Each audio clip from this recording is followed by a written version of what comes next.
Kemudian Rehabeam pergi ke Sikem, sebab seluruh Israel telah datang ke Sikem untuk menobatkan dia menjadi raja.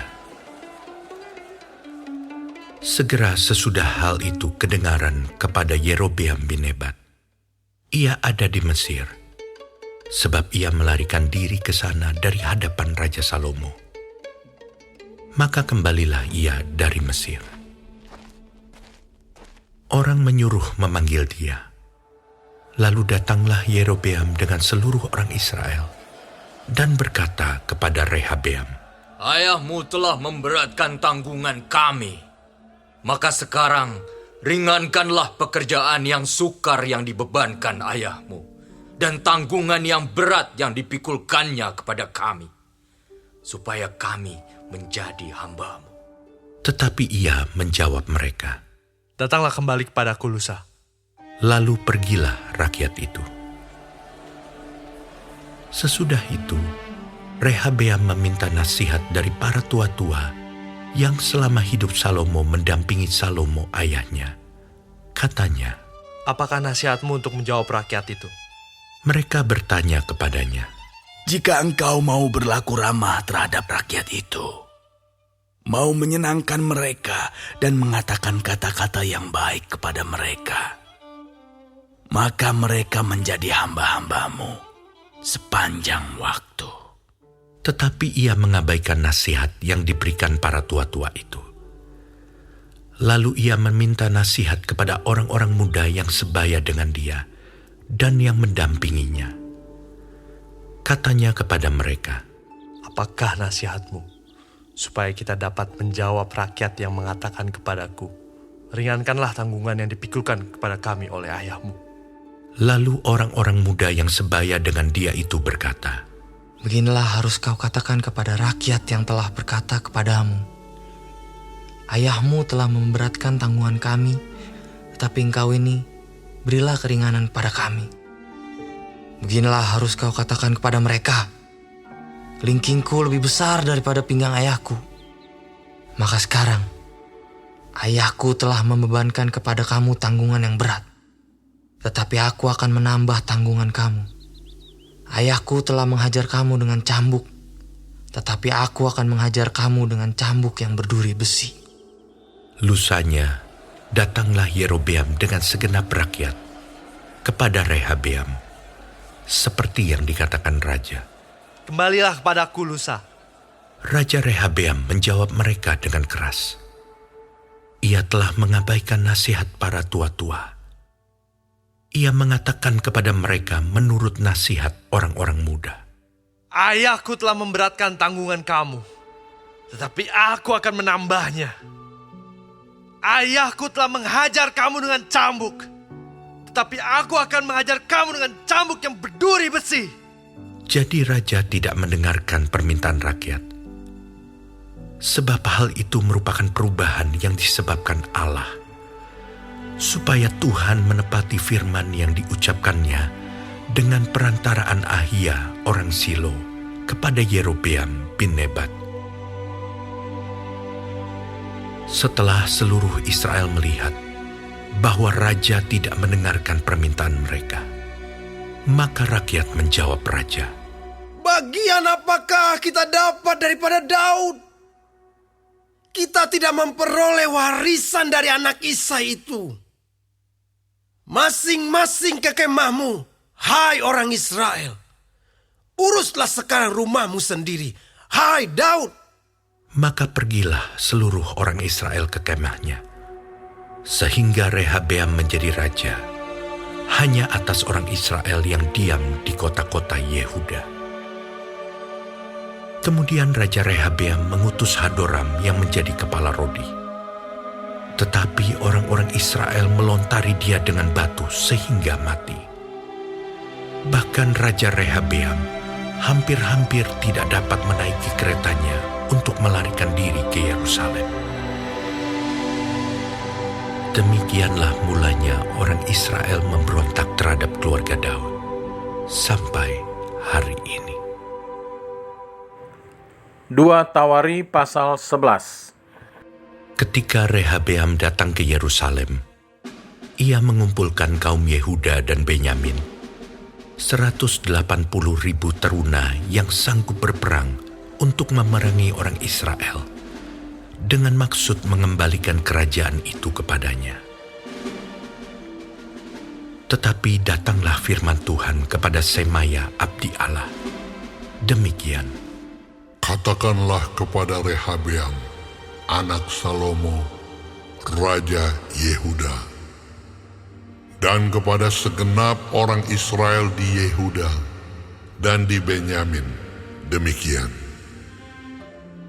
Beginilah firman Tuhan. Janganlah kamu maju dan janganlah kamu berperang melawan saudara-saudaramu. Pulanglah masing-masing ke rumahnya, sebab akulah yang menyebabkan hal ini terjadi. maka mereka mendengarkan firman Tuhan dan pulang dengan tidak pergi menyerang Yerobeam. Rehabeam diam di Yerusalem dan memperkuat kota-kota kubu di Yehuda.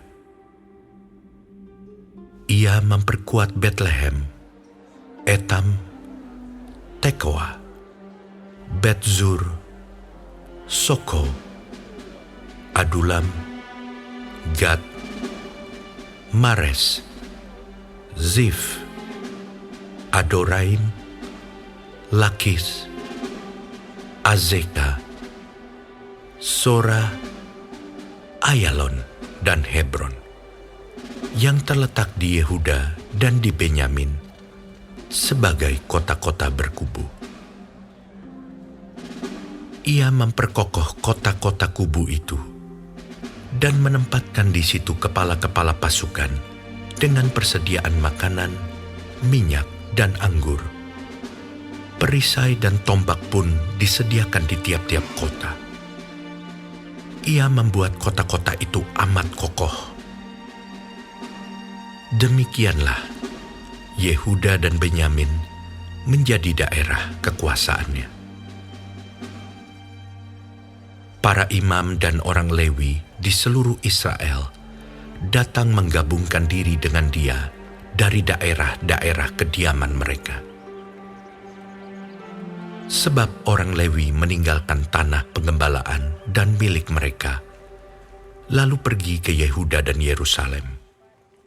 Oleh karena Yerobeam dan anak-anaknya melarang mereka memegang jabatan imam Tuhan, dan mengangkat bagi dirinya imam-imam untuk bukit-bukit pengorbanan, untuk jin-jin, dan untuk anak-anak lembu jantan yang dibuatnya. Dari segenap suku Israel, orang datang ke Yerusalem mengikuti orang-orang Lewi itu, yakni orang-orang yang telah membulatkan hatinya untuk mencari Tuhan Allah Israel. Dan mereka datang untuk mempersembahkan korban kepada Tuhan, Allah nenek moyang mereka.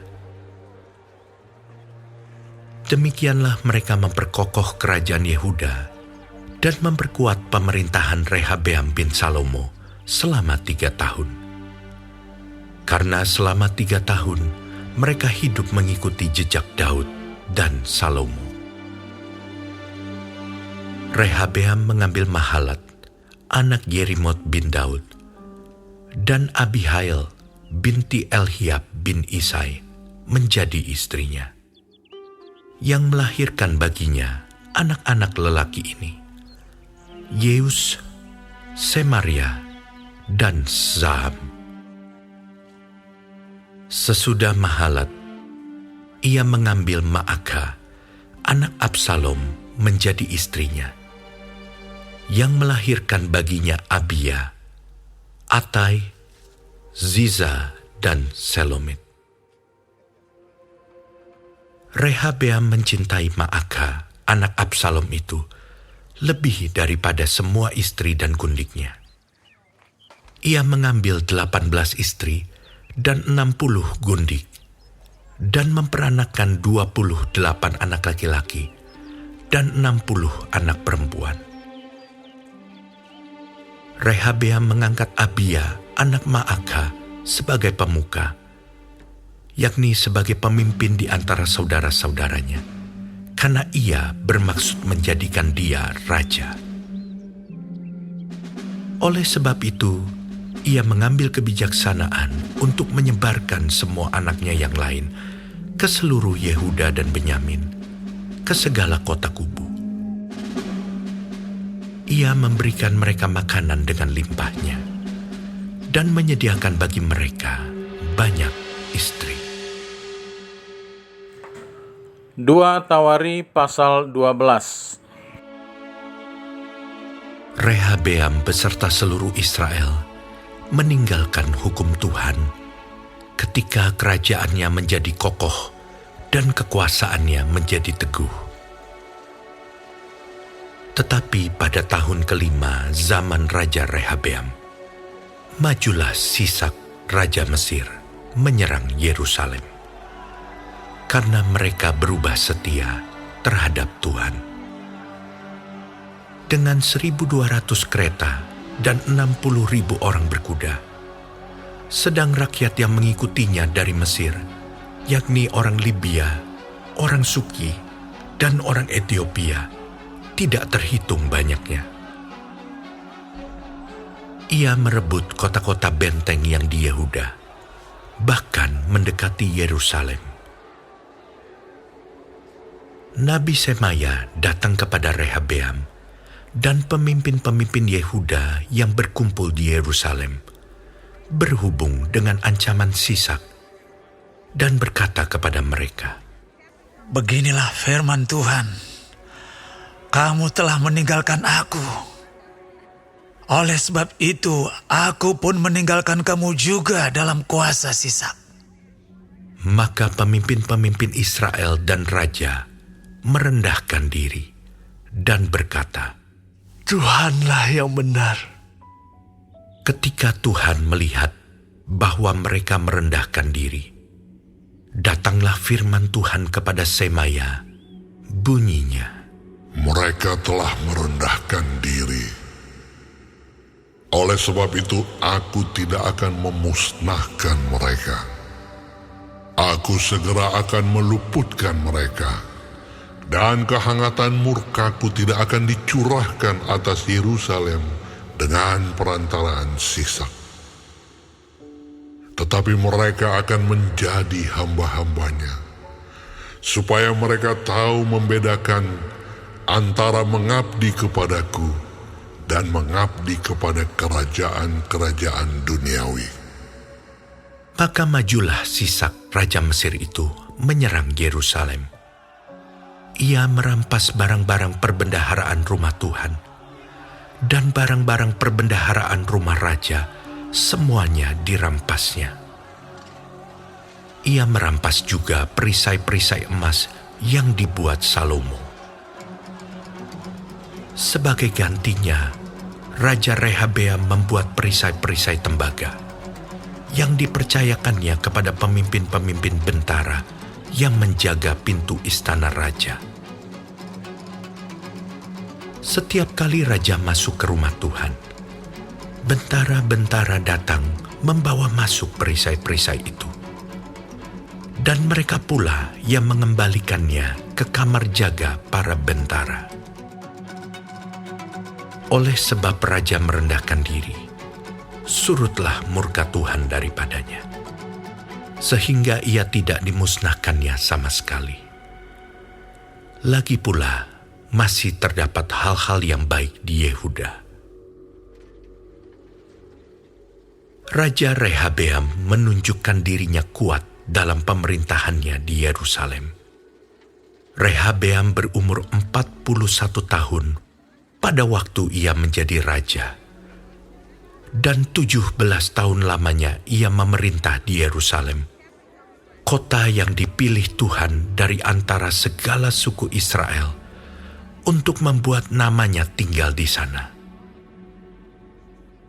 Nama ibunya ialah Naamah, seorang perempuan Amon. Ia berbuat yang jahat karena ia tidak tekun mencari Tuhan. Bukankah riwayat Rehabeam dari awal sampai akhir, semuanya tertulis dalam riwayat Semaya nabi itu dan Ido pelihat itu, yang juga memuat daftar silsilah. Antara Rehabeam dan Yerobeam terus-menerus ada perang. Kemudian Rehabeam mendapat perhentian bersama-sama dengan nenek moyangnya, dan ia dikuburkan di kota Daud. Maka Abia, anaknya, menjadi raja menggantikan dia. 2 Tawari pasal 13. Dalam tahun ke-18 zaman Raja Yerobeam, menjadi rajalah Abia atas Yehuda. 3 tahun lamanya ia memerintah di Yerusalem. Nama ibunya ialah Mikaya, anak Uriel dari Gibea. Dan ada perang antara Abia dan Yerobeam. Abia memulai perang dengan pasukan pahlawan-pahlawan perang yang jumlahnya 400.000 orang pilihan. Sedangkan Yerobeam mengatur barisan perangnya melawan dia dengan 800.000 orang pilihan, pahlawan-pahlawan yang gagah perkasa. Lalu Abia berdiri di atas gunung Zemaraim, yang termasuk pegunungan Efraim, dan berkata, "Dengarlah kepadaku, Yerobeam dan seluruh Israel. Tidakkah kamu tahu bahwa Tuhan Allah Israel telah memberikan kuasa kerajaan atas Israel kepada Daud dan anak-anaknya untuk selama-lamanya dengan suatu perjanjian garam. Tetapi Yerobeam bin Nebat, hamba Salomo bin Daud, telah bangkit memberontak melawan tuannya.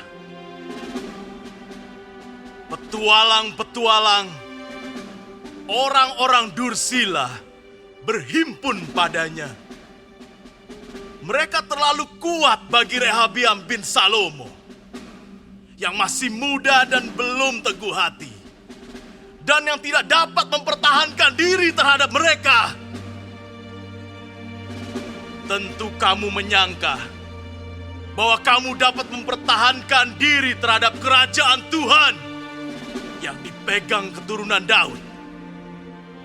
Karena jumlah kamu besar, dan karena pada kamu ada anak lembu emas yang dibuat Yerobeam untuk kamu menjadi Allah. Bukankah kamu telah menyingkirkan imam-imam Tuhan, anak-anak Harun itu, dan orang-orang Lewi, lalu mengangkat imam-imam menurut kebiasaan bangsa-bangsa negeri-negeri lain? Sehingga setiap orang yang datang untuk ditabiskan dengan seekor lembu jantan muda dan 7 ekor domba jantan dijadikan imam untuk sesuatu yang bukan Allah. Tetapi kami ini, Tuhanlah Allah kami, dan kami tidak meninggalkannya. Dan anak-anak Harunlah yang melayani Tuhan sebagai imam, sedang orang Lewi menunaikan tugasnya, yakni setiap pagi dan setiap petang mereka membakar bagi Tuhan korban bakaran dan ukupan dari wangi-wangian, menyusun roti sajian di atas meja yang tahir, dan mengatur kandil emas dengan pelita-pelitanya untuk dinyalakan setiap petang. Karena kamilah yang memelihara kewajiban kami terhadap Tuhan, tetapi kamulah yang meninggalkannya.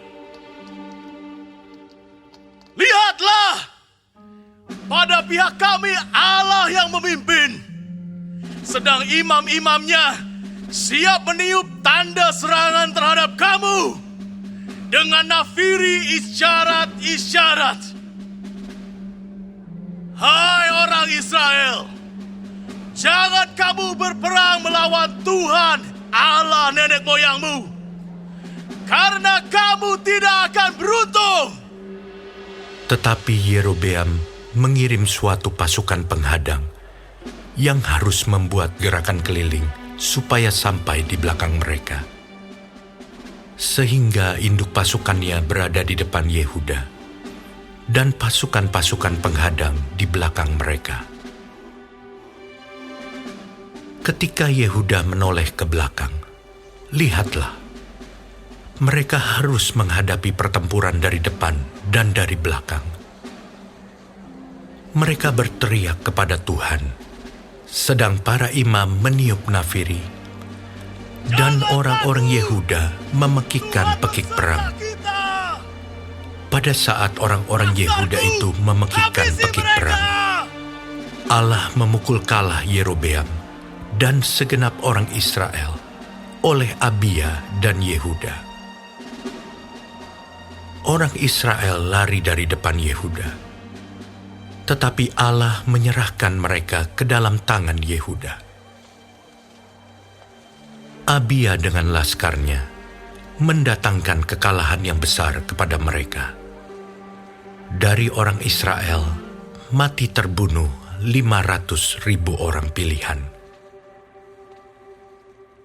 Demikianlah orang Israel ditundukkan pada waktu itu. Sedang orang Yehuda menjadi kokoh karena mereka mengandalkan diri kepada Tuhan, Allah nenek moyang mereka. Abia mengejar Yerobeam dan merebut daripadanya beberapa kota, yakni Betel dengan segala anak kotanya, Yesana dengan segala anak kotanya, dan Efron dengan segala anak kotanya. Tak pernah lagi Yerobeam mendapat kekuatan di zaman Abia. Tuhan memukul dia sehingga ia mati.